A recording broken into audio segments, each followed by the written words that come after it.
السلام عليكم ورحمة الله.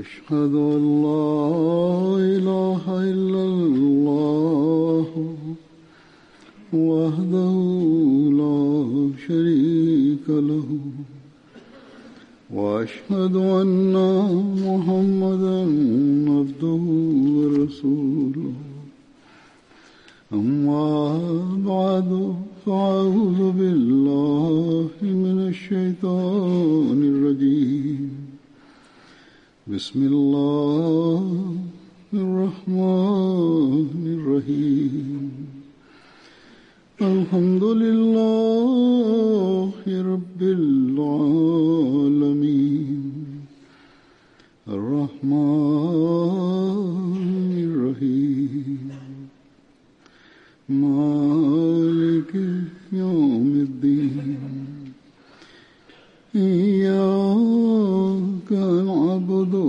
وإياك نستعين اهدنا الصراط المستقيم صراط الذين أنعمت عليهم غير المغضوب عليهم ولا الضالين.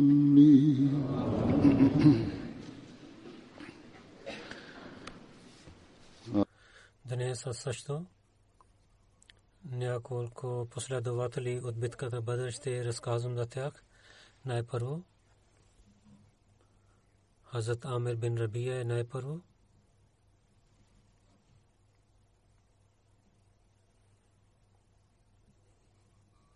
Неговото семейство, баща на Умар, Хаттаб беше техния приятел и Амир беше неговия син по име, за това, че първо той беше известен като Амир бин Хаттаб, но когато Коран каза, че дайте своето име на своите бащи, тогава Амир бин Хаттаб той спира това име и Амир бин Рабия използва, който беше неговия баща.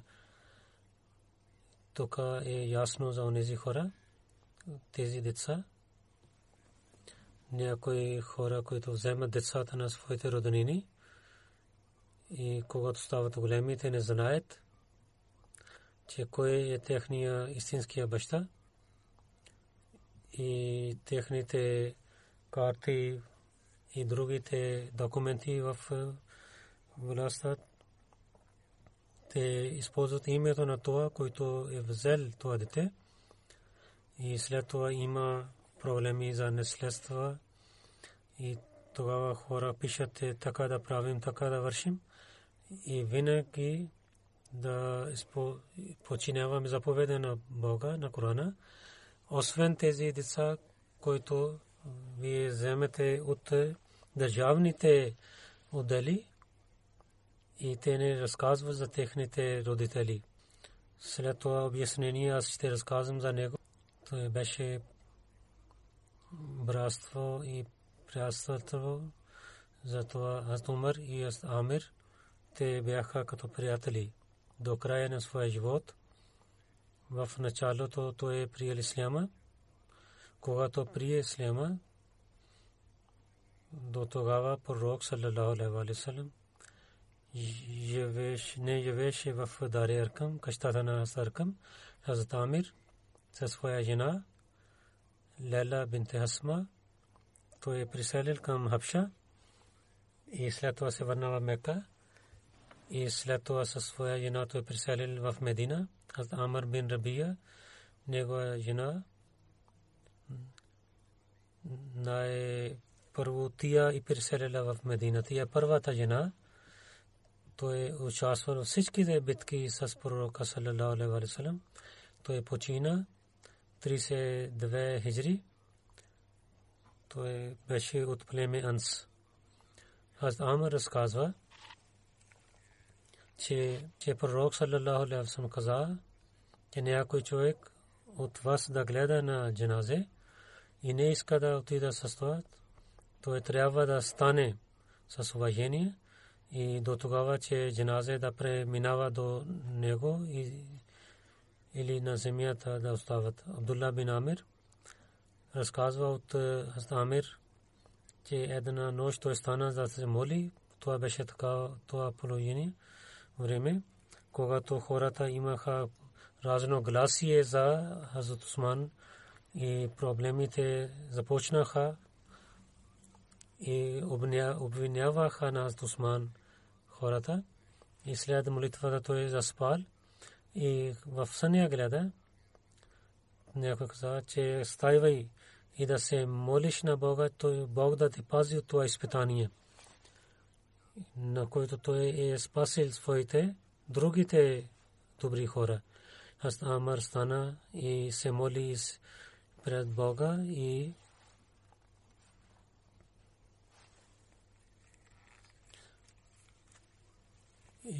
след това той стана болен и след това той не излиза от къщата си и след това той почина. И Бог това правил той да бъде спасен от това изпитание.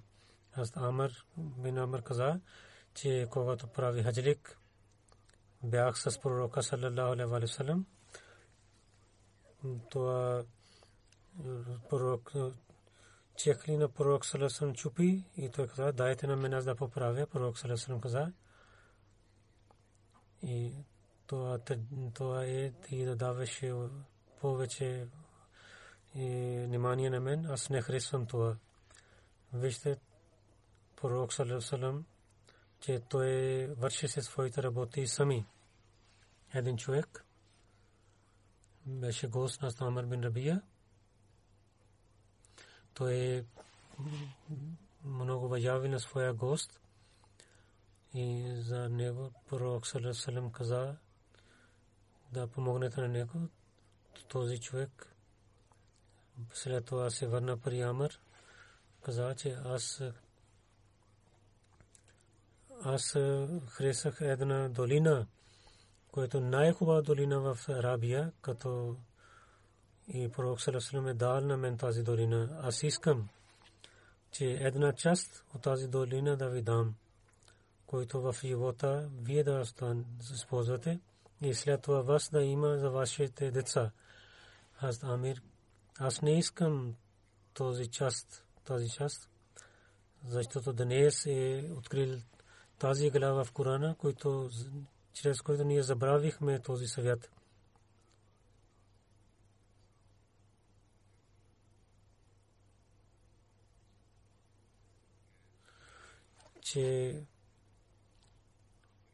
Че приближава за хората тяхното изпитание, но те не се обърнат вниманието си към това.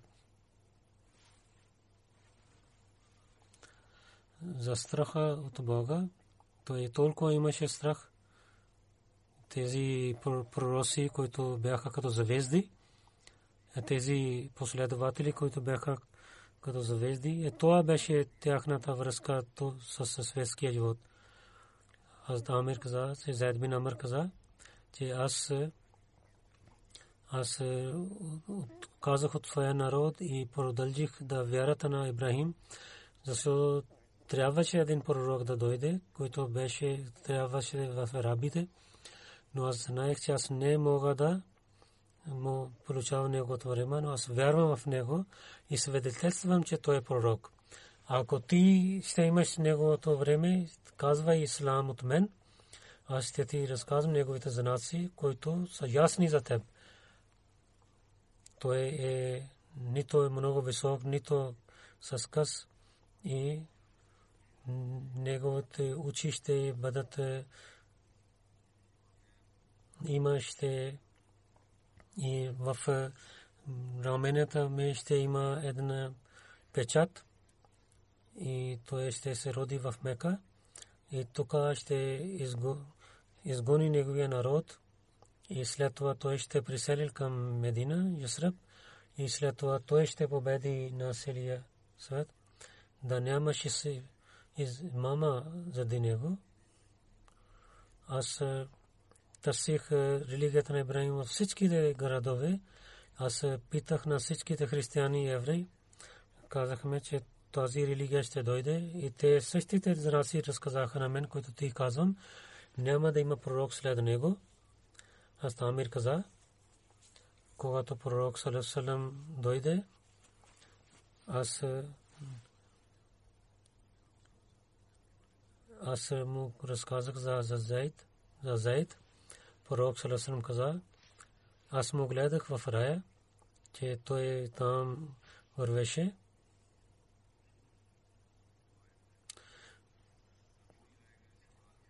Това не, пророк няма дойде, това не означава, че пророк саллаллаху алейхи ва саллям е предсказал за един пророк в неговия народ, че който ще дойде, той е последния шрия докарал, няма нова шрия и някой пророк, ако ще дойде, той ще бъде неговия слуга. Това ние имаме знание от Корана и хадисите. Пророк саллаллаху алейхи ва саллям Наздамър от Язид бин Амр, той прави събратия с него. Амр бин Рабия, след когато Осман стана мъченик, той почина.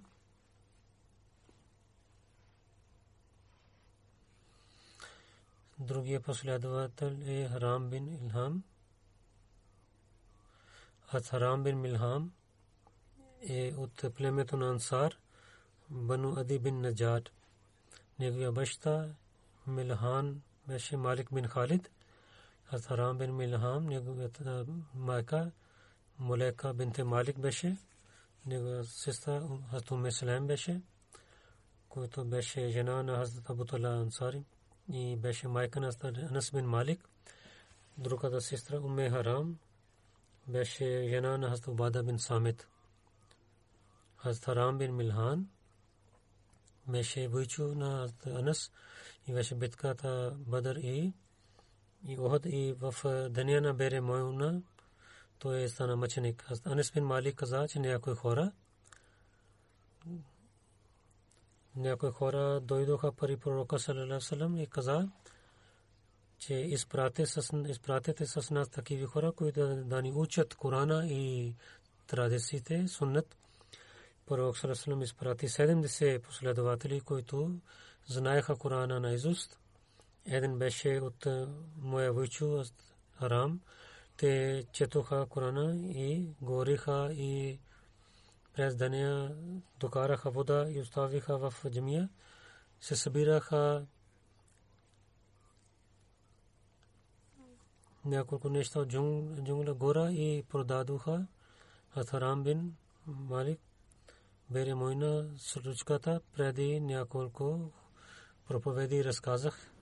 Ручка за Бере Мойна и други места също разказах. И в Бухари пише няколко традиции, които преди не разказах.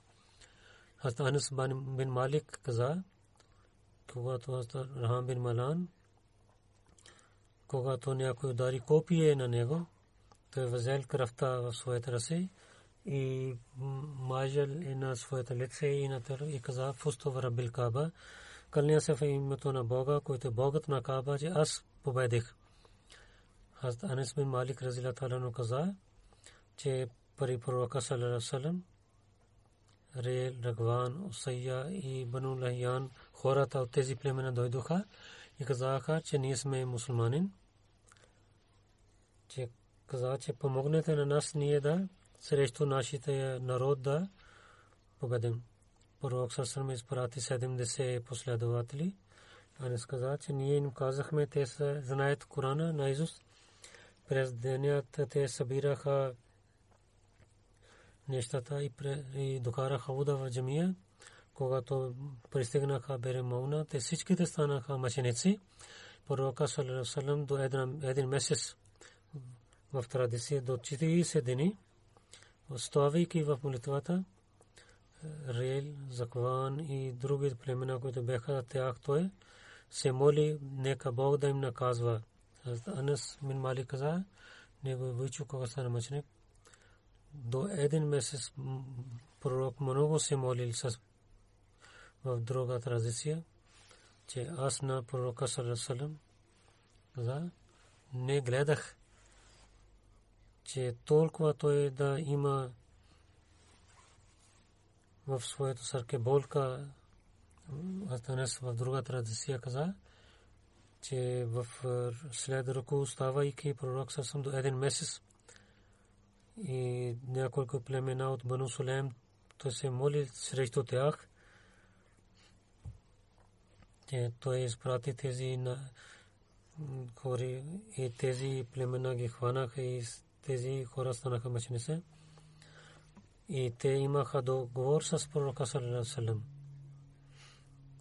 че аз не гледах на вас, че толкова той имаше болка, колкото той имаше болка за тези последователи, които станаха мъченици.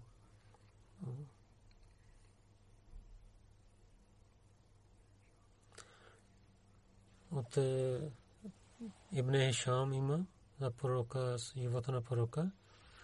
Джабар бин Алма беше в това. След това той стана мусулманин. Той каза, че аз за това приех исляма. Аз ударих копие в двете, че излиза от неговите гърди моето копие. И аз слушах, че той каза фусто Рабил Каба, че кълня се в името на Бога, който е Богът на Каба, аз имам победех. Аз мислех, че как той победи, аз му убих и той стана мъченик.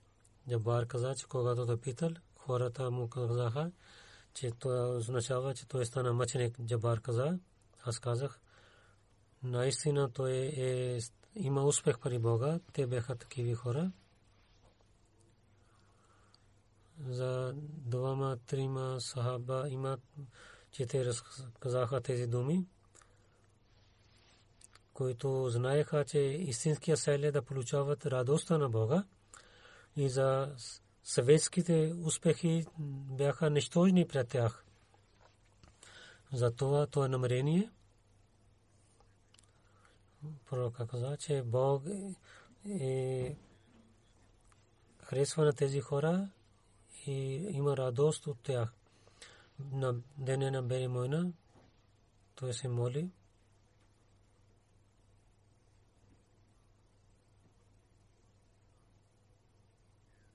че о Бога, на пророка саллаллаху алейхи ва саллям дай съобщение за нас, че ние ще стане мъченици и ти си доволен от нас.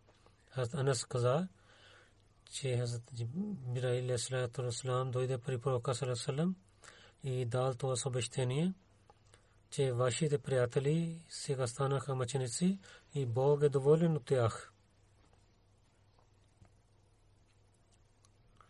Хазрат Мирза Башир Ахмад Сахиб за тази случка каза, че тази случка за Беремойна и Раджи, че гледаме враждебността на племената на арабите, които те имаха срещу исляма и за последователите на исляма,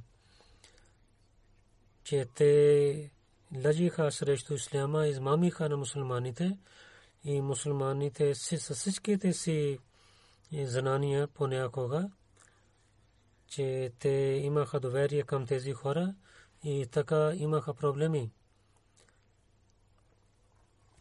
Тези хора наизуст знаеха Корана, се молиха Корана и молиха, и много бедни хора бяха те, и правиха молитви, и тези жестоки хора ги поканиха да учат религия тук.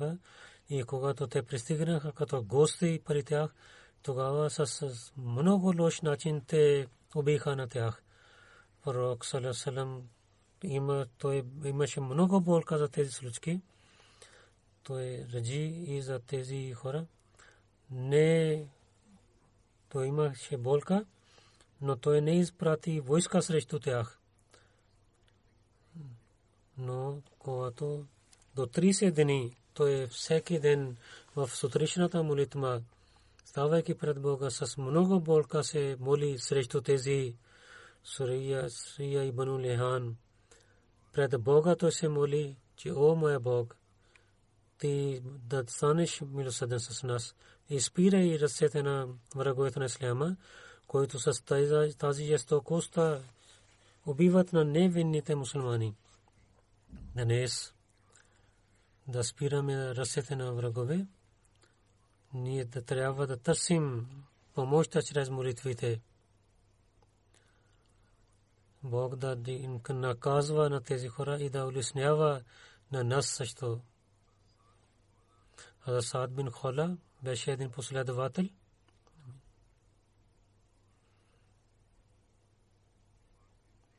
Някой хора, Кааб бин Аби Раби, Ракам бин Аби Уза, той беше роб за него и след това той свободи.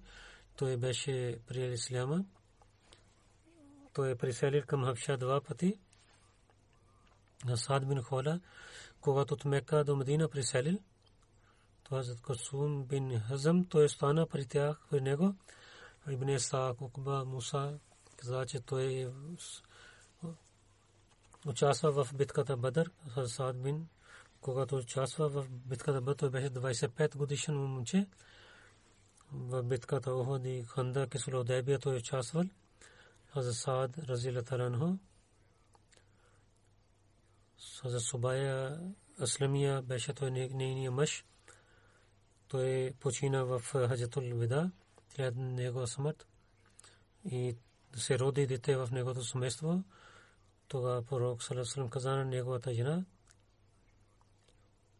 че ти можеш да се омъжиш.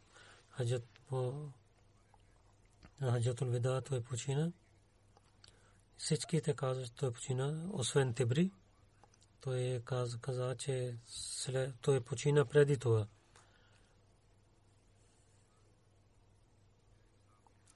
След това сахаби Хазрат Абу Хесам,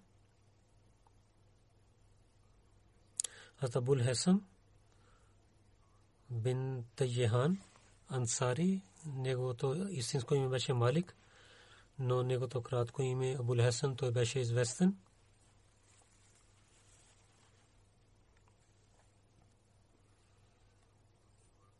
Неговата майка Лейла бинт Атик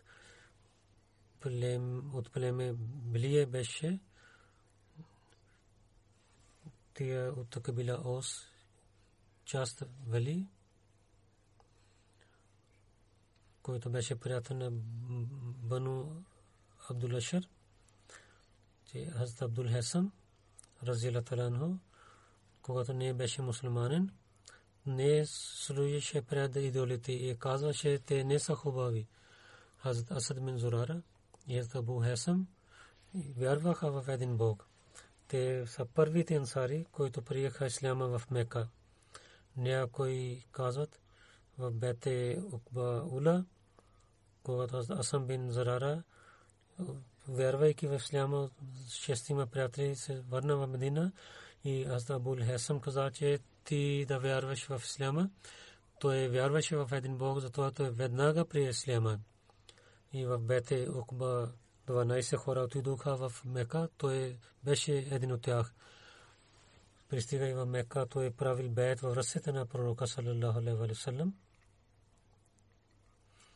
В книга Сират Хатам Набийин Хазрат Мирза Башир Ахмад Сахиб пише, че пророк саллаллаху алейхи ва саллям, изоставяйки хората в една планина, се срещна с тези хора и разказаха за Ясреб, Медина. И сега всичките правиха бейт в неговите ръце, че това беше основно нещо за Медина, за исляма. За пророк саллаллаху алейхи ва саллям само взел бейт с тези думи, че както той взел след джихад, ние вярваме един Бог, няма да правим равни с Бога, няма да крадем, няма да прелюбодействаме, няма да убиваме някой, няма да обвиняваме някой лъжливо и ще подчиняваме в всичките работи на вас. След бейт пророк саллаллаху алейхи ва саллям каза, че ако с истинското сърце ще бъдете твърди на този договор, тогава ще влизате в рая. Но ако ще имате слабости, тогава вашата работа с Бога, както той ще иска, ще върши.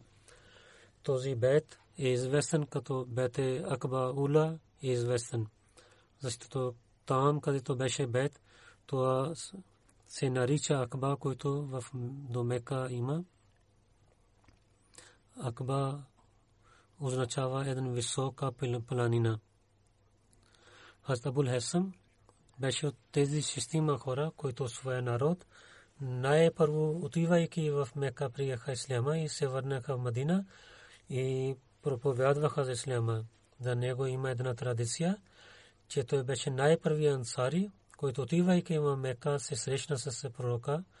Той беше в бейте Акбаула и всичките известни хора казват, че бейта Акбаула Сания, който пророк саллаллаху алейхи ва саллям взел бейт от 70 ансари и около 12 хора, които това е множество на накиб, които тези хора, които имаха знания и станаха като глави и наблюдатели на другите. В една традиция пише, че във времето на бейт Акба Хазрат Абул Хасам каза: о моя пророк саллаллаху алейхи ва саллям, между нас и в другите племена имаме договори, когато ние приемаме исляма и правейки бейт станаме с вас и както вие сте казали за тези договори, така ще вършим. Тогава Абул Хасам каза, той каза на пророка саллаллаху алейхи ва саллям: аз искам една молба да представя пред вас, о пророка на Бога. Ние имаме сега връзка с вас. Когато Бог ще помогне на вас и вие да имате победа срещу вашия народ, тогава вие да не върнете обратно на нас в своя народ и да останете на нас.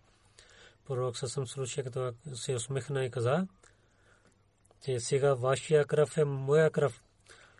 Сега аз съм от вас и вие сте от мен. Който ще воюва с вас, той воюва с мен. И който ще има мир с вас, той има мир с мен.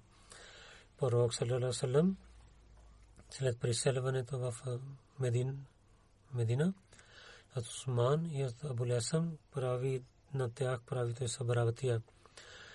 Има традиция Джабир бин Абдулла, че пророк саллаллаху алейхи ва саллям отиде при един човек в Ансар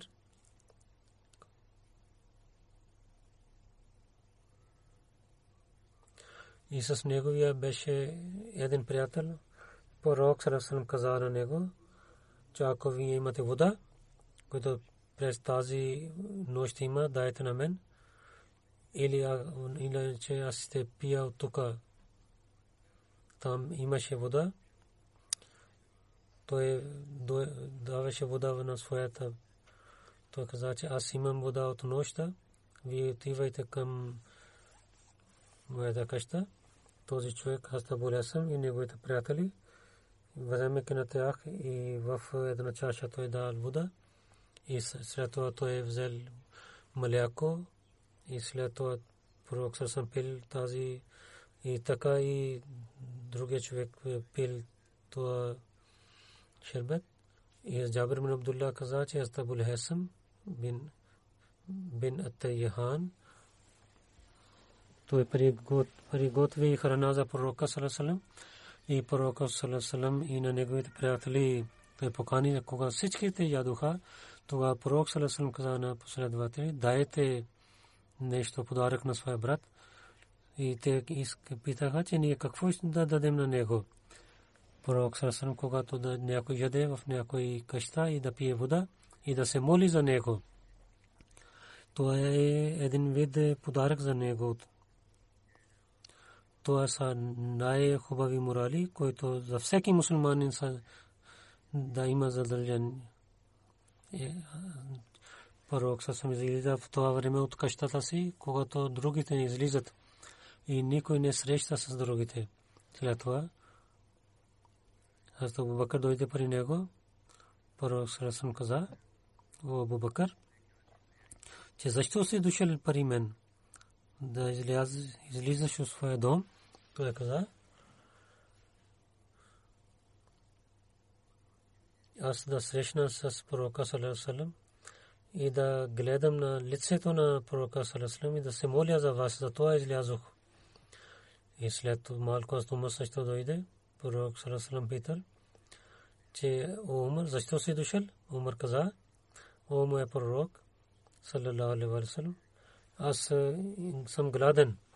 Пророк саллаллаху алейхи ва саллям каза, че аз също съм гладен. Тогава всичките отидоха пари къщата на Абул Хасам.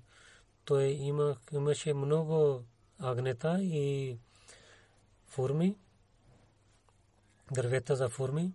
Пророк съм не му намери в неговата къща. Той каза на неговата жена, къде е твоя мъж? Той каза, че той отиде да докарва вода. След малко Абул Хасам също се върна с вода. Той стана вода на място и прегърна на пророка саллаллаху алейхи ва саллям и каза, че моя всички неща са за вас. Моите баща и майка са да дадат живота за вас. Хасам вземайки на трима отиде в градината си и той сложи червшев и веднага отиде и взе. Имаха форми където и много хубави форми. Тогава пророк саллаллаху алейхи ва саллям каза, о Абул Хасам, ти защо не си взел тези форми, които са готови, и ти си взел всичките форми? Той каза, че пророк саллаллаху алейхи ва саллям, че вие както искате, вие да изберете хубавите форми. Тогава пророк саллаллаху алейхи ва саллям, Абу Бакр и Умар ядоха форми и пиха вода. И след това пророк саллаллаху алейхи ва саллям каза, че кълня се името на Бога, те са тези хубави благодати, за които Бог ще ви пита в деня на страшния съд, че това тези форми и вода и сянка. След това Абу Хасам каза, аз се вземам да приготвя. Тогава пророк каза, да не колиш агне, който дава мляко. И след това той готви едно агне. След това всичките ядоха. Пророк саллаллаху каза, ти имаш ли някой служи на теб? Абу Хасам каза, не. Пророк саллаллаху каза, когато някой ще дадат пленници, идай при мен. Когато пророк саллаллаху двама пленници дойдоха, Абу Хасам отиде при пророка саллаллаху каза, пророк саллаллаху каза, един вземи от тези двама. Абу Хасам каза, о мой пророк, че вие да изберете за мен. Пророк саллаллаху каза, на когото вземете съвет, то е амин. Това нещо е много важно за всеки от нас, че ако някой съвет взема, тогава дайте хубавия съвет. Той каза, вземи този служеник, защото той се моли, че този служеник се моли. Това е една добрина, че неговото сърце е добър. И да отнасяш към него с добрия начин. Абу Хасам се върна към своя жена и каза за съвета на пророка саллаллаху алейхи ва саллям. Тя каза, че ти не можеш да вървиш така, както пророк саллаллаху алейхи ва саллям каза на теб, че да отнасяш с добър начин. Тя жена и няма работник в къща, и който това гледате колко беше тия добра жена. Неговата жена каза, че тогава ще изпълниш, че ти да се освободиш на него. Да освободиш на тогава Абу Хасам освободи на него. Това беше, те бяха последователи Абу Хасам. В всичките битки той участва на пророка саллаллаху алейхи ва саллям. В битката Мота след мъчение се каза Абдулла бин Вас на мъченик. Хазрат Абу Хасам каза, че да знаеш, че колко има форми в Хайбър. Пророк саллаллаху алейхи ва саллям, след когато той почина, когато Абу Бакр ви изпрати за вас за формите, тогава той отказа. Абу Бакр каза, че вие отидохте за пророка саллаллаху алейхи ва саллям. Тогава Абу Хасам каза, че аз отидох да гледам колко форми има. Когато се върнах оттам, тогава пророк саллаллаху алейхи ва саллям се молеше за мен. Тогава той гледаше, че аз взех молитви от пророка саллаллаху алейхи ва саллям. Той имаше такава връзка. Тогава Абу Бакр слушайки това не го изпрати. Това беше неговата, който той разказа. Иначе те бяха тези хора, които винаги подчиняваха, никога отказваха. Ако Абу Бакр пак щеше да му даде заповед, той нямаше да стане, че той да не подчинява на него. И Абу Бакр разияллаху та'ала анху не каза отново на него. Това показва, че Абу Бакр знаеше неговите чувства за пророка саллаллаху алейхи ва саллям и затова отново той не дал заповед за него. Когато умър, за евреите на Хайбър той изгони. Тогава Умар изпрати такива хора да вземат, да знаят сена на техната земя. Аз Умар, аз Абу Хасам и Хазрат Фарва бин Амр и Зайд бин Сабит изпрати. Те знаеха за градините на форми и на земята. Умар дал на тях половина сена, който беше 50,000 дирхми. Тогава няма беше това чувство, беше много време мина за това. Той подчинявал на Умар. За асаламу алейкум да казваме една традиция има и от него. Абу Хасам каза, че пророк саллаллаху алейхи ва саллям каза, който казва асаламу алейкум, той получава 10 пъти севаб. И който казва асаламу алейкум рахматуллах, той получава 20 пъти севаб. И асаламу алейкум рахматуллах баракату, той получава 30 пъти севаб от Бога. И Абу Хасам кога почина, различните хора разказват различно. Някои казват, той почина по времето на Умар. Някои казват, 20 или 21 хиджри той почина и някои казват, той в Джанге Сафин 27 хиджри, воювайки от Али разилата ла, той стана мъченик. Те бяха тези последователи, които изоставиха за нас най-хубавия пример и дават напътства на нас и нека Бог да уличава тяхното място в рая. Амин. След петична молитва има две джаназе невидими. Първо джаназе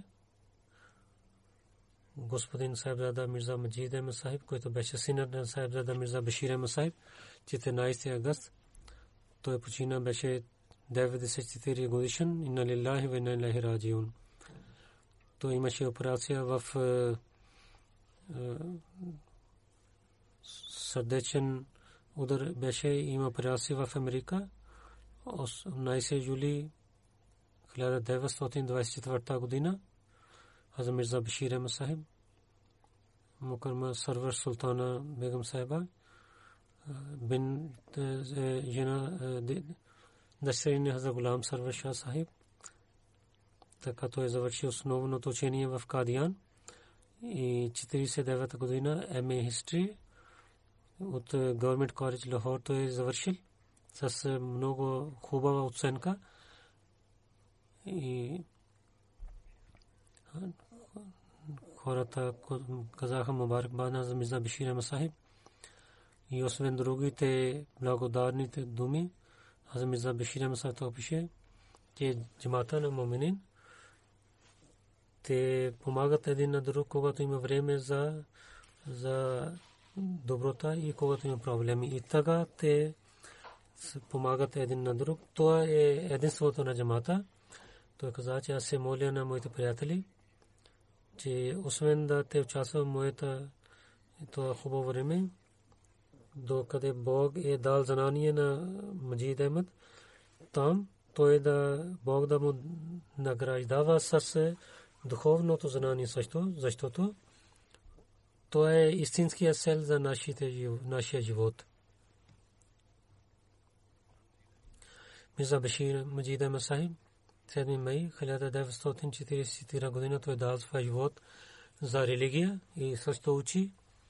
49 той участва в Джамиатул Мубаширин и Юлай 54 година той завърши неговата сватба 28 декември 1950 третия ден на Джалса Салана.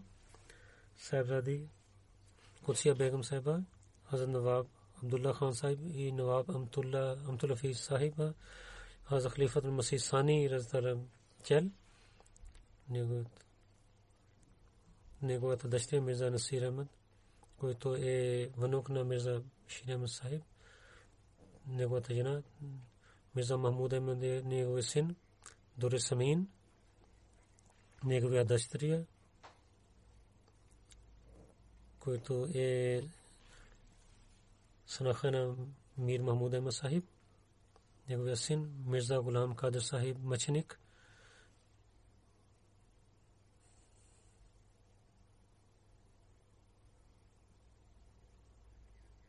и неговия жена Амтун Насир, който е жена на Сайид Мир Дауд Ахмед Сахиб, пета дъщеря Файза Сайба. Тя жена на Сайид Мудасир Ахмед Сахиб и той също е дал своя живот за религия и вакф зиндagi. July 1954 година Сайбзада Мирза Маджид Ахмед Сахиб взел и като стана шахид. Той е първият в Талимул Ислам коледж стана. 4 ноември 1956 година отиде в Гана Кумаси като редактор за училището. 63 година той се върна в Пакистан. Април 64 година той пак учи в Талимул Ислам коледж. И когато те държавата взе това коледж в времето на Буту и 75 година той отказва от там и в Анджуман каза, че аз дадох моя живот. И 3 юлай 75 година той стана Наиб Назир Талим. 76 година, когато третия халиф отиде в Европа и в Америка, Мирза Маджид Ахмед Сахиб като неговия приват сектори беше с третия халиф. 78 година той стана Наиб Назир Аля. 84 година той тогава той завърши своя работа. Неговия зет Сайид Мудасир Ахмед каза, че той преведел Сиратул Мехди една част на английски език. Той имаше много знание. Той публикува една книга Нукта Назар. Много учеше и пишеше. Аз също гледах, че повече време той прекарва своето време в библиотека. Неговия зет и жена на Мирза Гулам Кадир Шахид Амтун Насир, че той много отнасяше много добър начин с всичките деца и имаше много широко сърце, че той с всичките хора отнасяше много добър начин и като един приятел отнасяше и с децата, и с големите, и с младите той отнасяше с много добър начин. Тя пише, че на своя син Мирза Гулам Кадир Маченик той е показал много търпение и след когато стана мъченик, тя каза, Мирза Маджид Ахмед Сахиб, неговата жена, и гледаха децата на Кадир мъченик. И дълго време той беше болен и с много търпение той прекарал това време. Той не се ядосваше, когато отнасяше някой с много добър начин. Той отнасяше, така и на служителите той отнасяше с добър начин. Неговия зет Мирза Насир Ахмед Сахиб пише, Мирза Башир Ахмед Сахиб даваше много добър съвет, много ясно съвет даваше, а не че другите хора, които казват, което беше правилно, така той даваше своя съвет. Нека Бог да прощава на него и улечава. неговото място в рая и неговите деца също да продължават неговите добрини винаги и винаги да бъдат свързани с халифа и джамаат. Друго джаназе Сайда Насим Ахтар Сайба, жена на Мохаммад Юсуф Сахиб от Банория Шехопура, 27 юли 2018 година тя почина. Инна лилляхи ва инна илайхи раджиун. Тя е внука на Хазрат Вали Мохаммад Сахиб и Кази Дин Мохаммад Сахиб. Те бяха последователи на и след това, когато Пакистан и Индия раздели, те приселиха тук в село Банория. Тя прекарва своя живот и много различните места тя служи на джамата. 18 години тя стана като председателка и спази се молитва и таджуд намаз с бедните, отнася много добър начин с съседите. Много проста жена и много преданност имаше. Винаги рецитираше Корана с превода и винаги гледаше на Корана с добро и така подчиняваше на Корана и учеше на децата. Много деца от Ахмадите и неахмадите учиха Корана от нея. Нейна син Балик в Мали, Магърби Африка и в Африка там имаше болестта Абола. Някой неахмади каза, че трябва на вас, че да не изпратите своя син там. Там има болест Абола. Тя каза, че аз на моите двама синове дадох по пътя на Бога и се молих за тях. И сега те са на Бога.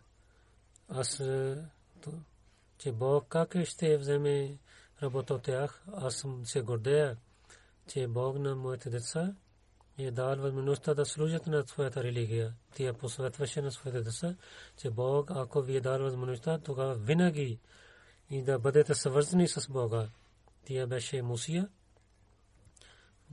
Насер Ахмад Сахиб Мубалик Мали и Ансар Махмуд Сахиб, мурабби сестра в Пакистан, Мали.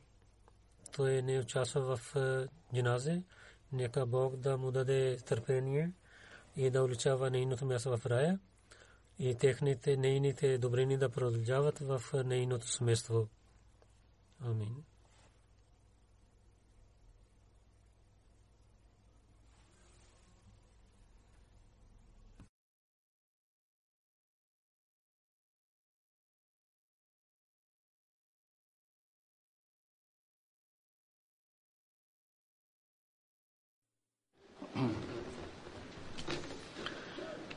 الحمد لله نحمده ونستعينه ونستغفره ونؤمن به ونتوكل عليه ونعوذ بالله من شرور أنفسنا ومن سيئات أعمالنا من يهده الله فلا مضل له ومن يضلل فلا هادي له ونشهد أن لا إله إلا الله ونشهد أن محمدا عبده ورسوله عباد الله رحمكم الله إن الله يأمر بالعدل والإحسان وإيتاء ذي القربى وينهى عن الفحشاء والمنكر والبغي يعظكم لعلكم تذكرون اذكروا الله يذكركم وادعوه يستجب لكم ولذكر الله أكبر.